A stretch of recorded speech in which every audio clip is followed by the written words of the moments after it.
Number 5. Tina Fontaine. Tina Michelle Fontaine was a 15-year-old Saugeen First Nations girl who was reported missing and found murdered in August of 2014. Saugeen First Nations is a First Nation community approximately 120 kilometers north of the city of Winnipeg in Manitoba.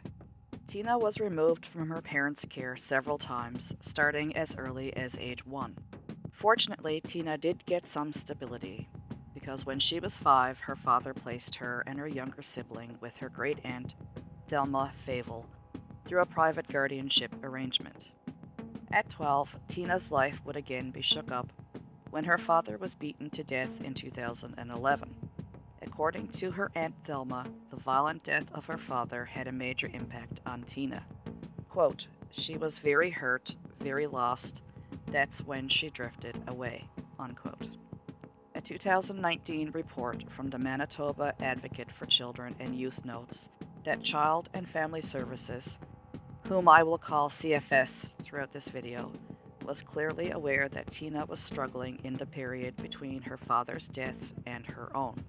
The records show that Tina was, quote, "increasingly absent from school, missing assignments, and getting suspended from school, getting into verbal confrontations and physical fights that resulted in police being called, getting medical treatment for self-harm, and being reported missing 3 times. During this period, her family repeatedly asked for help from Child and Family Services." Unquote. In June of 2014, at 15 years old, Tina left Saugeen for Winnipeg to reconnect with her birth mother. When she didn't hear from her, Tina's Aunt Thelma Favel became worried and called CFS, which took Tina into their care. Over the next few weeks, Tina would go missing several times. She bounced around several locations in Winnipeg, sleeping on couches, and occasionally returning to CFS care. She started dating a young Cree man named Cody Mason, who was from St. Teresa Point, which is a First Nation in northern Manitoba. One night in mid-July, the young couple were drinking on the street when they met Raymond Cormier, who told them his name was Sebastian. Cody Mason would later say that Cormier gave them drugs and took them to various houses, including one at 22 Carman Avenue. Tina was reported missing to Winnipeg Police Services on July 31st, 2014, but it turned out she had spent the August long weekend from August 1st to August 3rd with one of her aunts. The details to follow of what happened to Tina from this weekend to August the 8th are pretty spotty at best. On August the 5th, Tina telephoned her CFS worker and was subsequently picked up by members of CFS and the Winnipeg Police Service. On August the 6th, Tina's boyfriend Cody flew back to St. Teresa Point. Tina was upset about this, and at some point that day she rode her bike to the house on 22 Carman Avenue. Allegedly that night, Raymond Cormier and Tina got into an argument. Witnesses said Cormier had been making sexual advances towards Tina, and she got angry when she discovered that Cormier had sold her bike for drugs. She stormed out of the house, screaming at Cormier that she was going to call police about a stolen truck Cormier had at the house. And indeed, 2 days before Tina Fontaine disappeared, she did call 911 to report a truck stolen by Sebastian, aka Raymond Cormier. A young woman who identified herself as Katrina to CBC News claimed to have been with Tina the night she disappeared. She said that after she met Tina between 10 and 11 p.m. on August the 7th, they went to eat at the McDonald Youth Services Emergency Shelter at around 2:30 a.m. Believing Tina was drunk, Katrina requested the shelter staff keep her overnight, but Tina refused to stay, and she also refused to give her name. The next reported sighting of Tina was at 5:15 a.m. on August the 8th, when 2 police officers encountered her in a truck with an allegedly drunk driver as part of a routine traffic stop. But the police officers did not take Tina into custody, even though she was known at that time to be missing. The 2 constables were later suspended for their actions, and they left the police force. At 10 a.m. on August the 8th, Tina was found passed out underground behind the Helen Betty Osborne Center on Ellis Avenue and was taken to a children's hospital and discharged into the care of a CFS worker. Tina told the CFS worker that her friend Sebastian was going to get her a bike. Quote, Tina spoke of wanting to get a bike as she had lost hers and indicated that a friend of hers, Sebastian, was going to find one for her. Unquote. The worker asked Tina about Sebastian, and Tina would go on to tell her that Sebastian was 62, a methamphetamine user, and that she just liked to chill with him. The worker then tried to convince Tina to stay at the Best Western Charterhouse Hotel, where she had arranged a room for Tina. But Tina said she wanted to go to Portage Place to meet up with some of her friends. And Tina left the hotel around 5:30 p.m. and never returned. Katrina reported that she witnessed Tina get into the truck and the encounter with the police early on the morning of the 8th, August 8th. But she lost contact with Tina until around 8 p.m. that evening, the evening that Tina left the hotel. At around 3 a.m. the following morning, which would be August the 9th, Tina and Katrina were approached on Ellis Avenue by a man who offered Tina money to perform a sex act. Tina accepted and left with the man. Katrina followed them but lost sight of the two in the dark. That is the last reported sighting of Tina.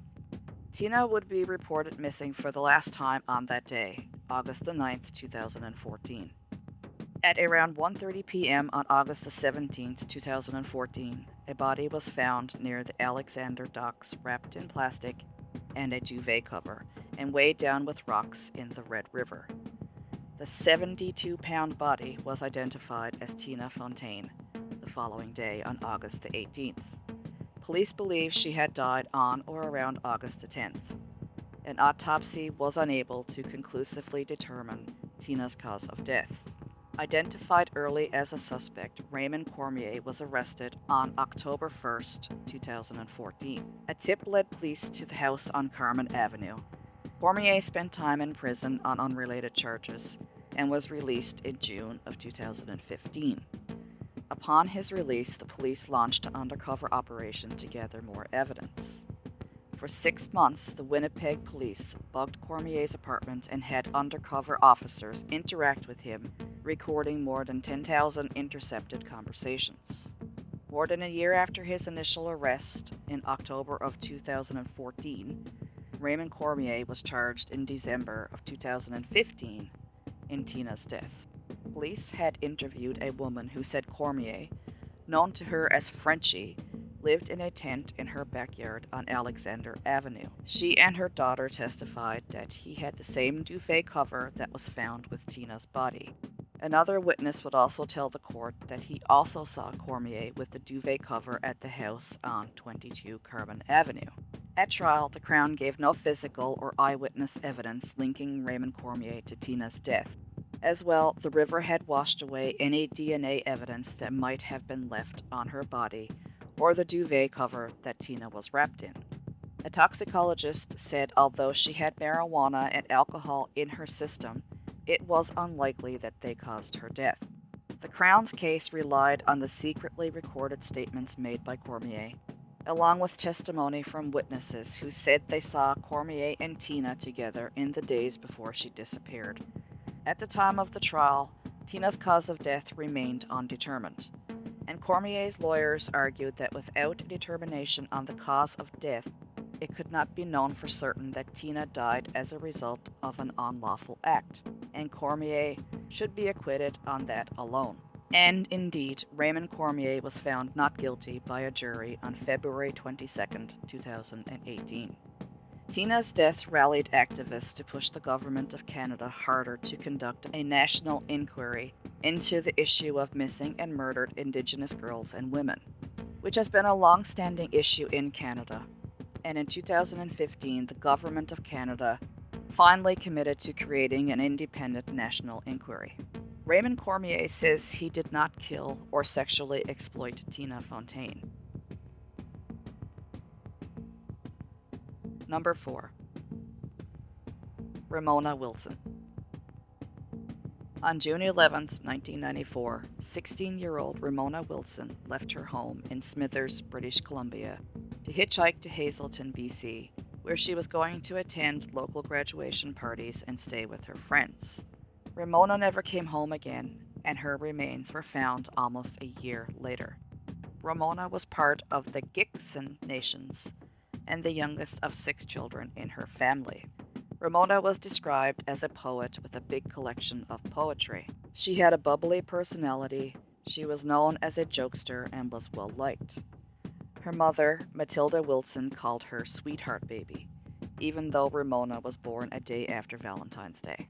Ramona's sister, Brenda Wilson, said her sister was, quote, a really beautiful, responsible girl that really wanted to take care of other people, especially her friends and her family. She really loved life. She really wanted a life for herself, unquote. Ramona played on the local baseball team, which was sponsored by the Native Friendship Center, and also worked as a dishwasher at Smitty's, which is a popular chain restaurant in Canada. Her mother, Matilda, remembered Ramona telling her at the age of 12 that she wanted to be a psychologist and be the first in her family to attend university. The weekend of June 11th was known as a big weekend for teenagers in Smithers, as it marked the end of their big graduation party.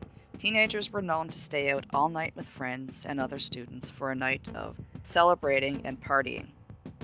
Ramona was going to meet up with a friend, and they planned to attend various local graduation parties that night. Earlier that evening, Ramona had spent the evening at home with her mom and her brother, eating ticket lasagna and watching TV.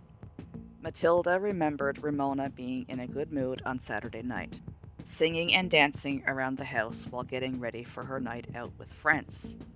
She remembered Ramona leaving the house around 9:45 p.m., wearing pink and white high tops to meet her best friend, Crystal Grenke. Ramona was seen talking to some neighbors before she headed on her way. Crystal, in the meantime, was attending her brother's graduation that night and was planning to meet Ramona afterward at a dance in Hazelton.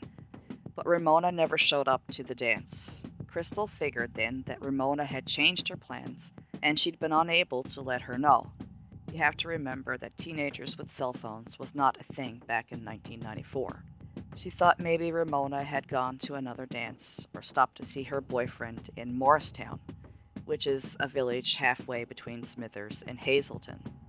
Crystal would describe Ramona as, quote, the innocent one from the crowd.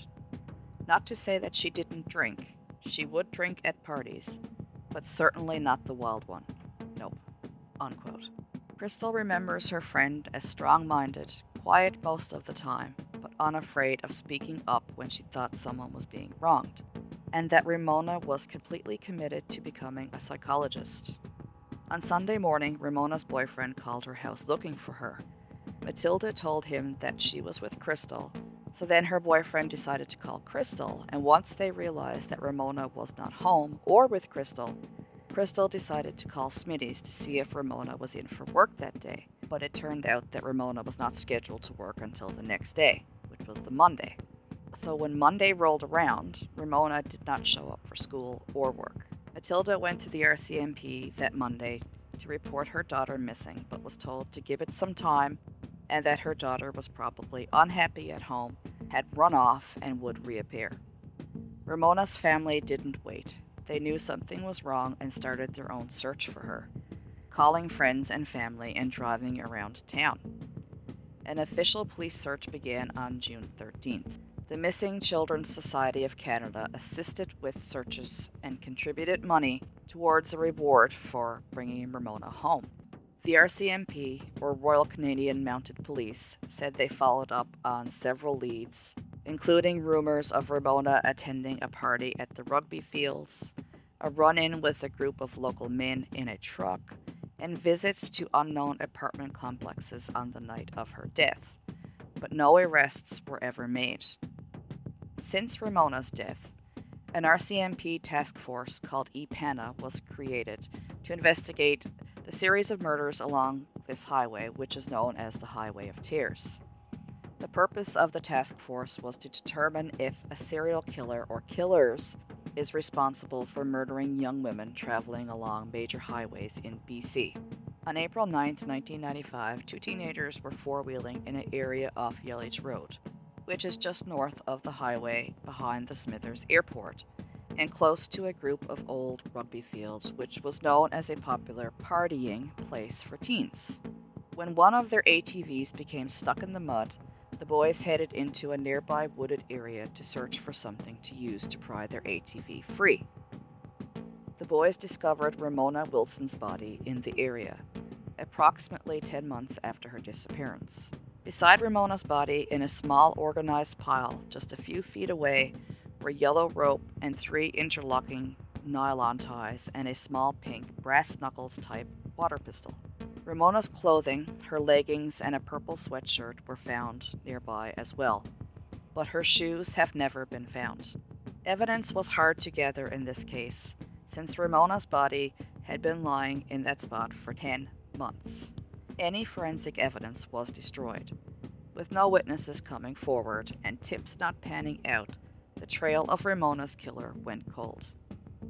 In January of 1995, 7 months after Ramona vanished, the RCMP received an anonymous tip that Ramona's body was behind the Smithers Airport. The police conducted a sweep, but nothing turned up, and they decided that the caller must have been a prankster.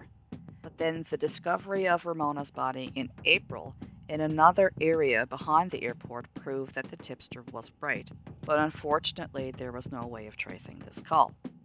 Matilda has said, quote, "I keep on thinking to myself, it's a local person that could have done this. The horse trails behind the airport aren't easy to navigate for an outsider. From the highway, it isn't even obvious how to find them," unquote. Matilda holds on hope that Ramona's death was a tragic mistake because, quote, "There have been many speculations about someone running over her by accident. Someone that was drunk and that they knew she was dead and they just put her body there," unquote. Ramona's sister Brenda Wilson organizes a memorial walk for Ramona each June, where she and others walk along the highway for Ramona and all the missing women and girls who have disappeared along the Highway of Tears. The sisters had been close despite their 11-year age gap. Ramona's murder remains unsolved to this day. Number 3. Aielah Saric-Auger. The story of Aielah Saric-Auger is another in the series of murders along the Highway of Tears in British Columbia. At just 14 years old, Aielah is the second youngest of the known victims along the Highway of Tears. Aielah Katrina Saric-Auger spent her childhood living in Edmonton, Alberta, and moved to Prince George, British Columbia in 2004. Aielah was the youngest of 6 children and was part of the Lady Tenay First Nations. Aielah, her siblings, and mother, Audrey, were close-knit, despite having to move around a lot and even being separated for periods of time. Aielah didn't have an easy life growing up. In 2000, the family learned that she was being abused by a relative who had come to stay with them. Despite Audrey removing the children from the situation, they found themselves living in various motels until CPS, or Child Protective Services, caught up with them. And then they separated the children, with Aielah being sent to live with her paternal grandparents. After a year of being separated from her mother, the siblings were reunited once Audrey was able to prove that she could provide for and take care of them. However, the same cycle of abuse against Aielah arose again, this time in the form of an acquaintance who had come to live with the family. In 2004, Audrey made the decision to relocate the family to Prince George, British Columbia. Once in Prince George, the family lived in a rented trailer just off Highway 16. Unfortunately, things didn't work out, and the family was forced to live in emergency shelters until they were able to secure another residence. According to those who knew her, Aielah was known to make friends easily, but trust others a bit too much. She was well liked, however, she also began to engage in risky behavior. She'd gotten mixed up with the wrong crowd and had started to drink alcohol and smoke weed. On Thursday, February 2nd, 2006, Aielah, her sister Kyla, and brother Tim went to the Pine Center Mall to spend the day shopping and hanging out. Audrey Auger, Ailah's mother, dropped them all off. Aielah and her sister Kyla ran into some friends at the mall and decided to go out drinking that night. Tim chose to just head home, leaving his sisters in the mall parking lot as they headed off with their friends. From there, the events of the night become uncertain. At some point, Aielah and Kyla became separated. Kyla was surprised when she got home early the next morning because she expected Aielah to be there, but found that her sister was nowhere to be found. The family spent the entire day waiting for Aielah to come home and tried to retrace the steps of the previous night in hopes of finding her, but of course they were unsuccessful. On Friday morning, February the 3rd, Audrey went to the police to file a missing persons report. The police told her to wait 78 hours to see if Aielah would show up, and if she didn't, then they could come back and file a report. While waiting the 78 hours, the family searched the city themselves. They contacted friends and family and put up flyers all over downtown Prince George. Tim often accompanied his mother as she ventured into the rougher areas of the city at all hours of the day, while Kyla and her friends would search areas where she was known to hang out. Ailah's older sister, Sarah, would stay home by the phone just in case Aielah called. The family officially filed a report on February 6, 2006. On February 10, 2006, almost a week after she was last seen at the mall, a motorist driving on the outskirts of Prince George alerted police to seeing something in a ditch alongside Highway 16, near Tabor Mountain. When police went to investigate, they discovered the body of a young woman in the ditch. The body was identified as Aielah Auger. Her body was found approximately 23 kilometers east of downtown Prince George. She was found without any of her clothes or belongings. Police only recovered a necklace around her neck that Audrey later identified as one that she had given to her. The investigation into Ailah's death revealed that she had gone to a friend's house late in the night on February 2nd to ask said friend's mother for a ride home, as she didn't want to call Audrey. When she couldn't get a ride, Aielah was seen walking towards a house where drug users are said to frequent. Dozens of individuals known to spend time there were questioned, but were eventually cleared by investigators. A police officer who had run into Aielah that night was also questioned and given a polygraph test, or a lie detector test, but was ruled out as having any involvement. Police also collected surveillance video from surrounding areas, and this video showed Aielah walking north on the 2100 block of Quince Street and passing the Save-On Foods gas bar at 100-1600 15th Avenue at around 1 a.m. According to Audrey, Aielah was last seen getting into a black van. However, it's not clear where Audrey got this information. Audrey also had information that Aielah was going to her friends for a sleepover the night that she went to the mall. But none of these leads or clues have led to any arrests or suspects. An autopsy confirmed that Aielah had died as a result of blunt force trauma to the head. According to reports, much of her body was missing due to animal activity, so the family were forced to have a closed casket funeral. Ailah's body would later be sent to Alberta, where she was buried in Gift Lake with a traditional native burial. Since Ailah's death, the RCMP task force called EPANA has been created to investigate the series of unsolved murders along the Highway of Tears. The RCMP have stated repeatedly that they can't rule out the possibility that a serial killer may be preying on women on Highway 16. In the years after Ailah's death, Audrey never gave up on her search for answers and set out each year to walk what she called the Highway of Hope, to create awareness of Ailah's murder and for the other women who have gone missing or been murdered along Highway 16. Tragically, in 2013, Audrey died in a car wreck, never seeing justice for Aielah. Also, less than 2 weeks after Ailah's body was found, the Lady Tenay Band Council wrote a press release where they called on First Nations, the government, the police, and the public to put an end to the violence young Indigenous women were facing. This led to the Highway of Tears Symposium. Number 2. Pauline Brazeau. 16-year-old Pauline Brazeau was found stabbed to death on January the 8th, 1976, just outside of Calgary, Alberta. Pauline is Métis, but none of her immediate family had grown up on a First Nation. Pauline grew up in a small house in Yorkton, Saskatchewan, with 8 other people. Her parents, her siblings, and 2 cousins her parents took in when her aunt died. Pauline had moved to Calgary, Alberta from Yorkton, Saskatchewan with her older sister Nancy just a few months earlier in 1975. Pauline was described as a beautiful girl, outgoing and friendly. Although Pauline was only 16 herself, she had a 9-month-old daughter when she was murdered. On January the 8th, 1976, Pauline was having drinks at her aunt's apartment in Calgary's West End. She left to get pizza with a friend around 2:30 a.m.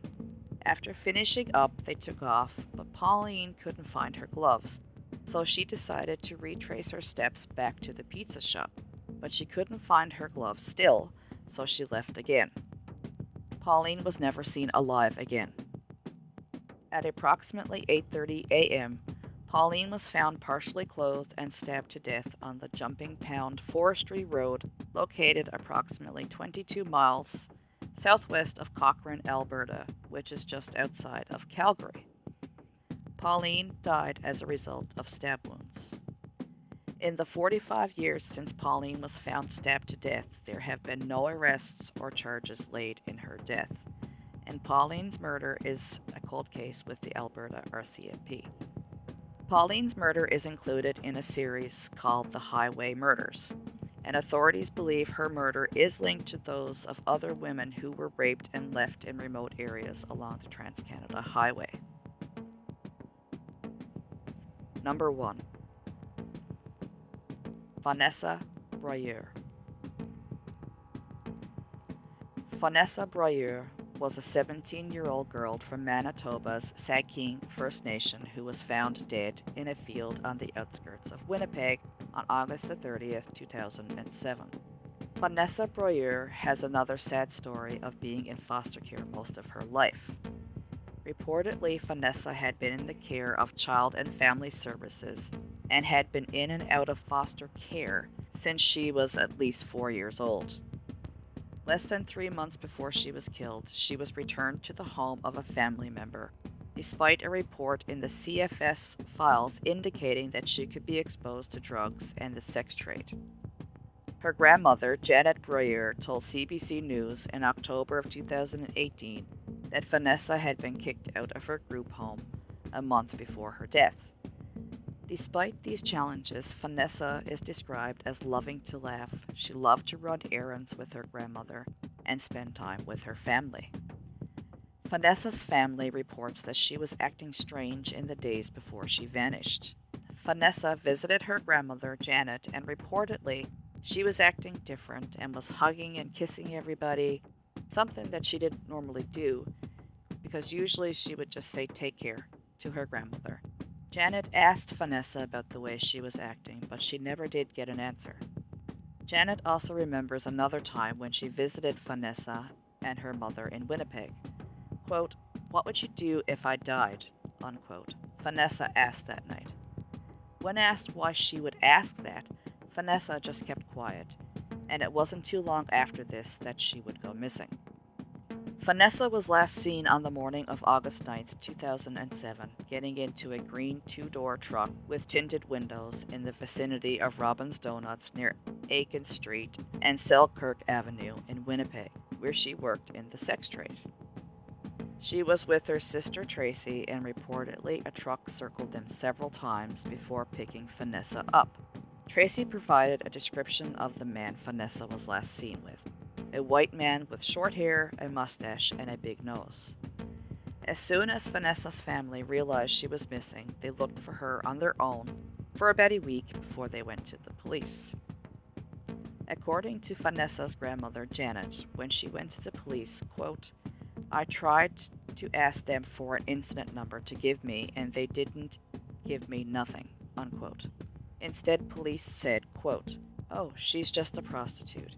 She's probably just on a binge. She'll come home," unquote, said Crystal Bruyere, Fonessa's cousin. Going on to say, quote, "They see us girls as objects. I think they feel that people don't care about us because we're on the streets. But we're still people. We're people. People still love us. Our family still loves us," unquote. Fonessa's family was left feeling helpless and believing police would not help find her. The family went ahead and put up their own posters of Fonessa, even asking Child Find Manitoba to help with the task. Fonessa's family never did return to the police. But by the end of August, police showed up at the family's door. Quote, "I knew something was wrong," unquote, Janet said. Detectives showed her a man's watch, the same one Fonessa's mom wore. Quote, "I recognized it right away. They said she was murdered," unquote. Fonessa Bruyere's body was discovered in a field near Ritchie Street and Mollard Road on the outskirts of Winnipeg on August 30th, 2007, approximately 3 weeks after she disappeared. Fonessa was disposed of naked.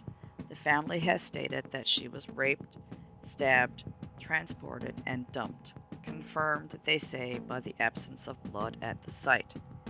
It is not exactly clear how the family knows this, as Fonessa's cause of death has never been officially released as public knowledge. I did read in another article that Fonessa was stabbed 17 times. According to media reports, police believe Fonessa was killed shortly after she disappeared. Fonessa was allegedly known to frequent a crack house on Burroughs Avenue in Winnipeg. Tracy, her sister, reported that she had been there with Fonessa, and the people in the house were known to give drugs to teenage girls, as well as trade sex for drugs. Tracy has reported to the media that no one has questioned her about the Burroughs Avenue house, though. Tracy and her mother also say that at one point, one of the men in this crack house threatened Fonessa and her family. Because Fonessa was connected to that circle of people in life, the family believes that her death may also be linked to this crowd. Around 2 years after Fonessa's murder, 2 of her friends were also found murdered. The bodies of Cherise Houle and Hilary Wilson were also found on the outskirts of Winnipeg, a month apart during the summer of 2009.